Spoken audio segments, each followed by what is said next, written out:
Olá, meus alunos, voltando aqui com vocês com a reintegração. Vamos só passar o marca-texto nas principais informações e aí a gente vai seguindo aqui dentro do nosso assunto, pode ser? Então põe na tela e vamos para cima, como eu gosto de destacar. Aqui, pessoal, palavra-chave, muito importante você ter a tranquilidade na hora da prova. Falou reintegração, ó, o izinho. O izinho de quê? Invalidada, demissão, porque ficou comprovado na via administrativa ou judicial que a demissão era ilegal. Agora, o mais importante eu quero destacar aqui, olha só. É com o restabelecimento do direito que deixou a ferir no período que esteve demitido. Ou seja, é com indenização. Tranquilo? Porque, veja só, eu até tenho essa piadinha, eu sempre solto essa piadinha em sala de aula, mas essa piadinha é legal. Imagine o seguinte, você é humilhado, você é injustiçado, você fica em casa 1 ano, 2 anos, 3 anos, 4 anos, sem receber nada, gastando com advogado, gastando e não recebendo da administração, porque você está buscando a reparação de uma justiça, e aí quando passa lá uns 4 anos, o juiz fala, realmente, o Gustavo foi injustiçado, botaram uma prova ilícita no processo dele, não deixaram ele se defender, não respeitaram a LC 840 no direito que tange a defesa do Gustavo e mesmo assim demitiram ele. Bacana. O juiz vai falar, filho, esquece o passado? Não tem como esquecer. Por quê? Envolve o quê? Envolve sentimento, então você tem que ser indenizado. Então todo aquele período remuneratório e todas as vantagens que você teria direito devem ser totalmente indenizadas. Bacana? Muito interessante isso aqui. Seguindo, na hipótese do cargo ter sido declarado extinto, foi aquilo que eu falei. Ah, professor, o cargo está vago. Você tem alguma dúvida do que fazer? Só chegar lá e ocupa. Mas se você chegar lá, o cargo foi declarado extinto por lei. Pode acontecer isso? Pode. Então, o que eu faço? Esse servidor fica em disponibilidade, bacana, observando o disposto do artigo 38, 39 e 40. O que é isso, 38, 39 e 40? É a questão do aproveitamento, é a questão que, já que ele está em disponibilidade, é importante observar o seguinte, que ele vai ficar em casa, bacana, em casa, mas ele recebe remuneração proporcional, sendo garantido a ele, no mínimo, 1/3, bacana, no mínimo, 1/3, e aparecer no primeiro cargo vago, esse servidor que agora está em disponibilidade, ele volta através do aproveitamento. Bacana? Agora, professor, e o que acontece se o cargo dele estiver ocupado? Olha só, se o eventual ocupante, olha só, o seu eventual ocupante deve ser reconduzido ao cargo de origem. Olha só, pessoal, sem direito à indenização, ou aproveitar em outro cargo, ou ainda posto em disponibilidade. Aí ele volta para essa situação. Professor, o que seria a disponibilidade? Pessoal, a disponibilidade ela é muito corriqueira dentro da administração pública, ela é muito comum mesmo você encontrar uma situação que o servidor fica em disponibilidade. Deixa eu citar só um exemplo aqui. Você tinha aquela autarquia chamada AGFIS. Você lembra dessa autarquia? Aí essa autarquia ela foi extinta. Vamos imaginar que agora, dentro dessa autarquia, tinha alguns cargos que não existem mais. Então, o que eu faço em relação a esse cargo? Em relação ao servidor que está ocupando esse cargo? Deixa eu citar um exemplo que vai ficar mais fácil ainda. Você tem a escola classe 01 de Taguatinga. Eu estudei num colégio público, foi no Cruzeiro. Eu estudei lá, foi em 97, tá? Eu fiz lá fiz meio período numa escola pública. E aí, o que aconteceu? Na minha época tinha ensino religioso. O meu filho mais velho agora, eu tenho um filho de 14 anos, fez 15 anos. Ele foi para a escola pública, é a primeira vez que ele está estudando em escola pública. E aí eu perguntei, filho, tem aula de ensino religioso? Ele falou, não, pai, não está tendo ensino religioso. Então o que eu quero destacar? Na minha época tinha um professor de ensino religioso. Na época agora do meu filho não tem mais esse professor de ensino religioso. Vamos imaginar que por lei, eu não posso ter mais aula de ensino religioso nas escolas públicas, mas eu fiquei sabendo que é uma matéria optativa agora. Mas só para eu entrar no exemplo que eu quero citar. O que eu quero destacar? esse professor que na época me deu aula, de repente ele estaria trabalhando até hoje. Seria um servidor estável, um servidor que fez concurso, aquela coisa toda. Pode a lei falar que não tem mais ensino religioso nas escolas públicas? Pode. O que eu faço com esse cargo público de professor de ensino religioso? Ele deixa de existir. Mas o servidor deixa de existir? Não, ele continua existindo. Então, o que eu faço com esse professor? Eu vou aproveitar ele em outro cargo compatível com suas atribuições e a sua remuneração. Mas o professor não tem cargo vago. O que eu faço? Eu coloco ele em disponibilidade. O que é disponibilidade? Ele está em casa, na situação disponível, bacana. O professor recebe ou não recebe? Recebe, proporcional ao tempo de serviço. Mas, professor, esse cara tinha só 4 anos de serviço, o proporcional vai ficar muito baixo. Então, eu vou garantir para ele, no mínimo, 1/3. Bacana? Você garante para ele, no mínimo, 1/3 da remuneração. Perfeito isso, pessoal? Tranquilo? Garante a ele, no mínimo, 1/3 da remuneração. Aí vem um detalhe. Apareceu o cargo vago compatível com as atribuições da remuneração, ele vai entrar por nomeação de novo? Vai ter posse de novo? Ele já entra em exercício. E esse cara que estava em casa na condição de disponível, que vai entrar em exercício, você tem o aproveitamento. E qual é o prazo do aproveitamento que eu comentei no bloco passado? 30 dias. Deu certo? Bacana? Tranquilo? Volta para a tela. Vamos lá. Professor, tranquilo. Reintegração, entendi essas observações. Prazo em dias úteis, 5 dias úteis para o servidor retornar ao seu cargo, contados da data que tomou ciência do ato da reintegração. Beleza? Seguindo. Recondução. Ó, pessoal, a recondução, você tem que lembrar da palavra-chave. Qual é a palavra-chave? Servidor público estável, beleza?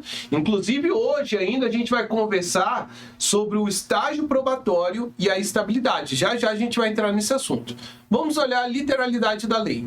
A recondução é o retorno do servidor estável ao cargo anteriormente ocupado, observado o disposto dos artigos 202, parágrafo 3º. Então, olha só. Qual é a primeira hipótese de uma recondução? O cara que é reprovado no estágio probatório. Segunda hipótese, desistência do estágio probatório. Deixa eu explicar isso aqui primeiro, pessoal. Deixa eu explicar isso aqui primeiro. Olha só. Deixa eu botar um slide em branco aqui. Olha só. Aqui eu tenho o Paulo. Beleza? Eu tenho o Paulo. Paulo está aqui. Ele fez o concurso. Foi nomeado. Tomou posse. Entrou em exercício. Nesse momento aqui, você vai dar início a um período de avaliação que se chama estágio probatório. Primeiro ano, segundo ano, terceiro ano. Porque o estágio probatório tem 3 anos. Qual é a consequência do estágio probatório? A consequência é, ou ele vai ser aprovado, ou ele pode ser o quê? Reprovado. Reprovado no estágio probatório. Esse cara aqui, olha só, que ele foi aprovado no estágio probatório, cumprido o prazo de 3 anos, ele ganha tão sonhado o quê? Estabilidade no, olha só, turma, serviço público. Bacana? Ah, professor, e esse cara que é reprovado no estágio probatório? Aqui, eu esqueci de ilustrar um detalhe. Esse aqui é o primeiro concurso do Paulo. Ele passou no concurso da Secretaria de Turismo. É o primeiro concurso da vida dele. Ele passou no concurso da Secretaria de Turismo. Tá? E o Paulo? Só que o que acontece? O Paulo também pode ter sido reprovado. Observe que por ser o primeiro concurso do Paulo e ele está trabalhando na Secretaria de Turismo, ele ter sido reprovado nesse estágio probatório, ele vai ser o quê? Exonerado. Exoneração. Bacana? Mas vamos imaginar então que o Paulo percorreu esse caminho. Fez aqui o estágio probatório, certinho, e para o nosso sucesso, o Paulo, ele foi aprovado, conseguindo a tão sonhada estabilidade no serviço público. O Paulo trabalhou aqui na Secretaria de Turismo 12 anos. momento que nasceu o segundo filho dele, ele falou, poxa, eu vou voltar a estudar, vou fazer um novo concurso, e foi isso que ele fez. E aí, novamente, agora, ele foi para o segundo degrau da vida dele. Ele está trabalhando agora no TCDF. Novamente, nomeação, posse e exercício. Novamente, estágio probatório, 1 ano, 2 anos, 3 anos. Só que agora, infelizmente, o que aconteceu com ele? Ele foi reprovado no estágio probatório. Só que tem um detalhe. Pessoal, você concorda que agora, só de serviço público, o Paulo tem quantos anos? 10 anos. E olha só o detalhe, o Paulo já é um servidor que tem o quê no serviço público? Ele já tem o quê? Estabilidade. Então, olha só, pessoal, se estável, que foi reprovado no estágio probatório, o que acontece com ele? Exoneração de novo? Não. Só é exonerado o reprovado no estágio probatório que não tem o quê? Estabilidade. O estável, ele sofre a recondução. Para onde, professor? Para onde? Para o cargo de origem.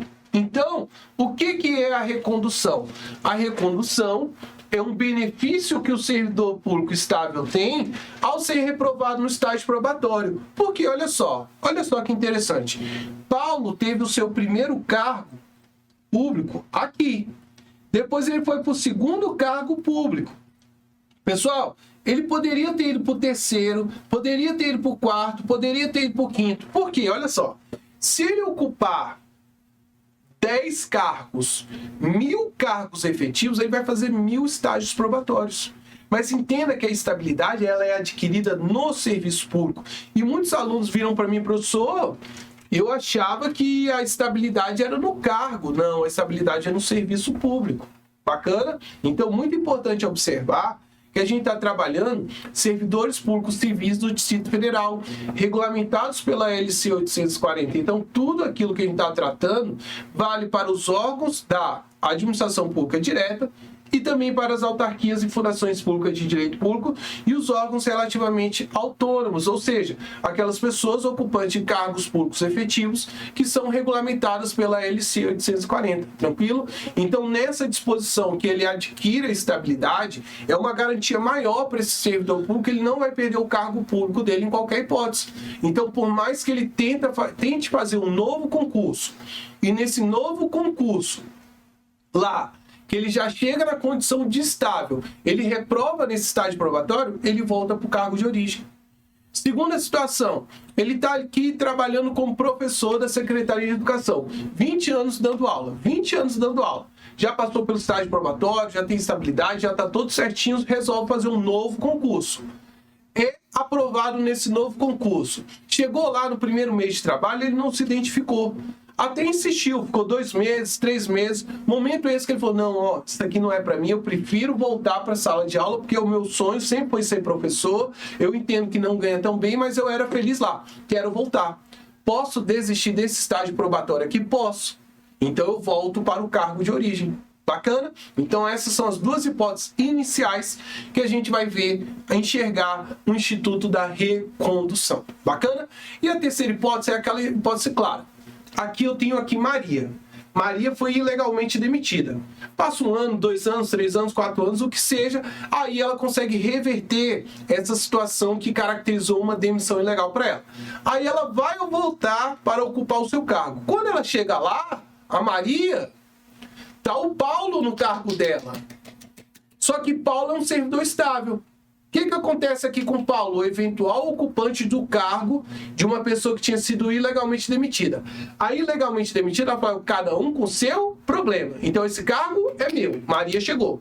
E o Paulo, que está aqui, ele sendo estável, ele pode ser reconduzido ao cargo de origem. Bacana? Tranquilo? Então, recapitulando, pessoal. Nomeação é seguido de posse, bacana, única forma de provimento originário. Aproveitamento é para o servidor que está em disponibilidade, perfeito. Reversão é para o velhinho, é para o aposentado. Reintegração para o ilegalmente demitido. E a recondução é para o estável. que reprova ou desiste do estágio probatório, ou o estável que estava ocupando o cargo de alguém que tinha sido ilegalmente demitido. Bacana? Tranquilo? Segue comigo aqui e vamos aprofundar um pouco mais nessa matéria. Beleza, pessoal? E lembrando que a recondução, eu falo que é de forma imediata por causa dessa literalidade aqui do parágrafo 2º do artigo 37. O servidor tem que retornar ao exercício, ao cargo, até o dia seguinte, tá? É o prazo ali, por isso que eu falo que é de forma imediata, porque, é até o dia seguinte. Então eu falo que tomou ciência, você já pode ser reconduzido. Até o dia seguinte. Ah, professor, e se eu quiser no mesmo dia? Pode, por quê? Você tem até o dia seguinte, ou seja, de forma imediata. Bacana? Seguindo? Então, pessoal, olha que interessante. Se o provimento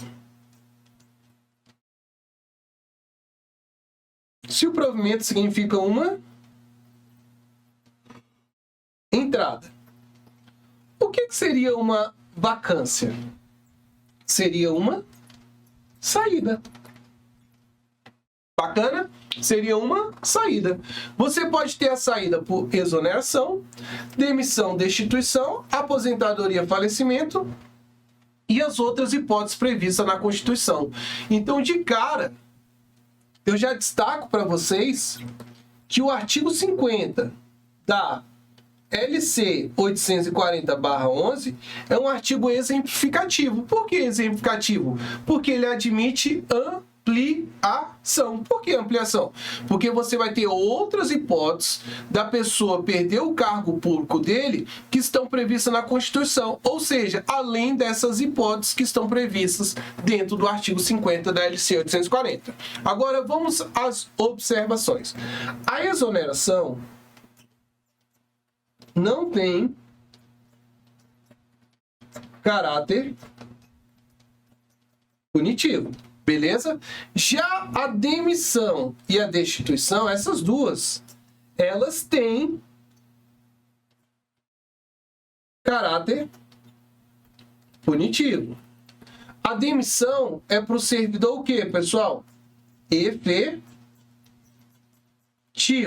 E a destituição é para o servidor que ocupa um cargo em comissão. Então, o que eu quero mostrar para vocês? Ah, professor, fulano foi exonerado. Ele foi punido? Não, porque a exoneração não tem caráter punitivo.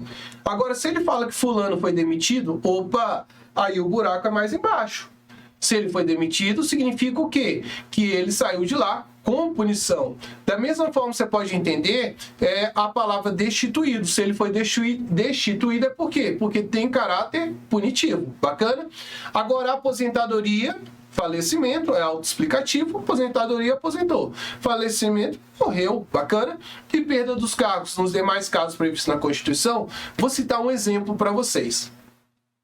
Na Constituição, ela fala lá pelos artigos 169, salvo engano, ela trata da parte da financeira orçamentária, né?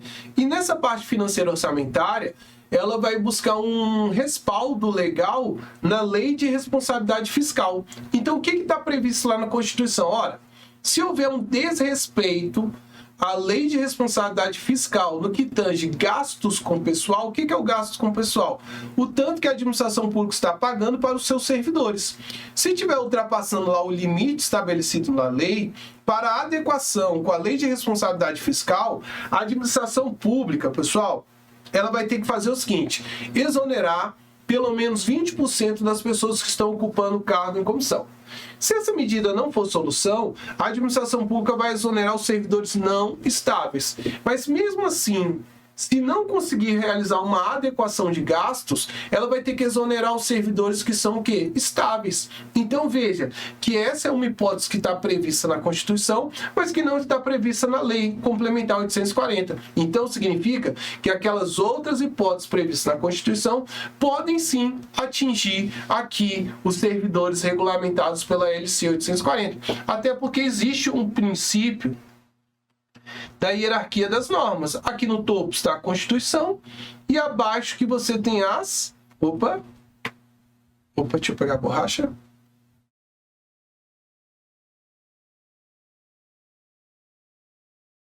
Aí aqui abaixo que você tem as leis, tranquilo? E aqui você tem os atos normativos.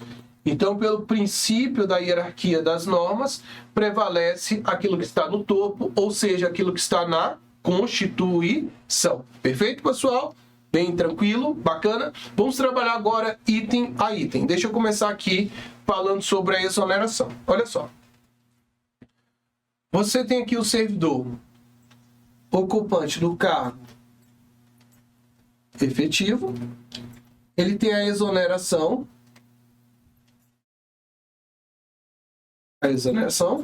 A pedido, beleza, tranquilo, ele pode pedir exoneração, e ainda tem aquela exoneração do tipo, olha só, deixa eu até trocar a cor do pincel, aquela exoneração ex ofício. Como é que é essa exoneração ex ofício? Primeira hipótese, reprovado no estágio probatório. Bacana? Esse aqui é por não estável, beleza? E segunda hipótese é quando o servidor toma posse, mas não entra em exercício. Tranquilo? Toma posse, mas não entra em exercício. Perfeito, pessoal? Então, fique bem atento aqui nessas hipóteses. Essas duas aqui do ex ofício, eu vou explicar melhor para vocês mais pra frente. Bacana? Agora, olha só. O cara que está no cargo em comissão, você tem aqui também a exoneração a pedido. E você vai ter aqui, ó, a exoneração a critério da autoridade competente. Por quê? O cargo em comissão, ele é de livre nomeação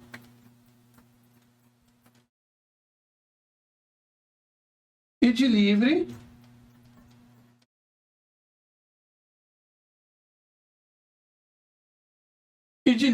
exoneração. Então, essa mesma autoridade que é competente, para nomear, é competente para exonerar a pessoa que está ocupando o cargo em comissão. Mas, claro, tanto a pessoa que é ocupante do cargo efetivo quanto do cargo em comissão, ela pode, a pedido dela, pedir a exoneração. Aí o aluno fala, mas professor, por que o cara que está no cargo efetivo, por que o cara que está no cargo em comissão vai pedir exoneração? Deixa eu citar um exemplo aqui. Vamos imaginar o seguinte, o cara ganhou na Mega Sena. Ah, professor, ele ganhou na Mega Sena, ele não quer mais trabalhar. Ele pode comprar um helicóptero e ir trabalhar todo dia? Pode. Estaciona o helicóptero dele em cima do prédio lá da administração? Pode. Mas se ele entender que não é mais conveniente, não é mais oportuno para ele, porque ele vai viajar o mundo inteiro, vai fazer um tanto de coisa, vai conhecer todos os restaurantes do mundo, em vez de trabalhar, ele vai lá e vira pro chefe, chefe, eu quero uma demissão. Faz sentido? Não. Ele vai lá e pede uma exoneração. Mas tem uma ressalva. Se a pessoa estiver respondendo um processo administrativo disciplinar, a Lei Complementar 840 fala que ele não pode ser exonerado enquanto não se encerrar o processo administrativo disciplinar ou, eventualmente, ele cumprir a penalidade que foi imposta a ele. Perfeito, pessoal? Só fique atento a essa observação. Bacana? Seguindo aqui com vocês. Vamos lá. Olha só. Professor, eu sei que quem está em cargo em comissão não tem estabilidade. Eu entendi isso aí, ficou claro para mim. Bacana. Mas tem um detalhe. E se a pessoa está grávida, mesmo assim ela vai ser exonerada do cargo em comissão, a critério da autoridade competente? Ah, ficou grávida, eu vou exonerar você. Não, olha só. A LC 840 ela faz uma ressalva. Deixa eu pegar o marca-texto. A servidora gestante que ocupe cargo em comissão, pessoal, sem vínculo com o serviço público, ela não pode, sem justa causa, ser exonerada de ofício. Bacana? Desde o momento da confirmação da gravidez até 5 meses após o parto. Mas, professor, se mesmo assim a administração pública quiser exonerar essa servidora grávida, pode fazer isso? Pode, desde que ela seja indenizada. Então, deixa eu explicar aqui. Regra. Quem é ocupante de cargo em comissão não tem estabilidade. Mas, porém, todavia, quando se trata da servidora grávida, que está ali, naquela situação da confirmação da gravidez dela, até 5 meses após o parto, a administração pública não pode exonerar ela de ofício. Ó, você está exonerada. Ah, o cargo é de livre nomeação e de livre exoneração. Não, nessa situação não pode. Salvo, exceto, se tiver uma indenização. Indenizando ela, aí sim você pode exonerá-la de ofício. Mas muito importante observar que esse impedimento que trata a lei é uma exoneração de ofício sem justa causa. Porque se tiver justa causa, aí mesmo grávida ela vai ser exonerada. Perfeito? E concluindo aqui com vocês, pessoal, o próprio texto da lei fala, ó, se você exonerou de ofício uma pessoa que estava grávida, essa exoneração vai ser considerada sem efeito, caso ela não tenha sido indenizada. Porque se tiver sido indenizada, aí tranquilo, vai para casa com a indenização. Bacana? E pessoal, para fechar esse bloco aqui, é aquilo que eu tinha comentado com vocês. Provimento é aquela questão de dar posse. Então, se a pessoa está em âmbito do Poder Executivo, o ato de provimento compete ao governador. Se está em âmbito do Poder Legislativo, o ato de provimento compete ao presidente da Câmara Legislativa do Distrito Federal. E se a pessoa está em âmbito do Tribunal de Contas, caberá ao presidente do Tribunal de Contas dar posse a essas pessoas. Mas veja que a questão da posse é como se fosse, entre aspas, uma diplomação. Você assina lá o termo de posse, aquele ato solene. Porque no momento que você entrar em exercício, aí o entrar em exercício vai ser perante a chefia imediata. E para fechar aqui, só a última observação. Muito importante observar, isso aqui, deixa eu pegar aqui. Ó, nomeação. No próximo bloco a gente vai trabalhar isso aqui. Posse e entrar em exercício. Tanto o ato da nomeação, tanto o ato da posse, quanto o ato de entrar em exercício, os efeitos serão daqui para frente. Por quê? A própria lei fala que é vedado, no sentido de ser proibido, editar ato de nomeação, editar ato de posse ou de exercício com efeitos retroativos. O que seria o efeito retroativo? Seria você considerar daqui para trás, daqui para trás, daqui para trás. Como assim, professor? Um exemplo. O cara foi nomeado. Aí, ele tira um atestado de licença de saúde de 120 dias. Aí, 120 dias depois, ele toma posse. Aí, quando ele toma posse, ele fala, olha, eu quero receber os 120 dias que ficaram para trás. Ou seja, ele está querendo considerar os efeitos daqui para trás. Isso não pode. Por quê? Nomeação, posse, entrar em exercício, os efeitos são daqui para frente. Ou seja, são efeitos prospectivos. Aquilo que ficou para trás, não vai ser contagiado, não vai ser contaminado. Esquece o que ficou para trás. Rapidinho, já volto falando sobre nomeação, posse, entrar em exercício, estágio probatório, estabilidade e muito mais. É rapidinho.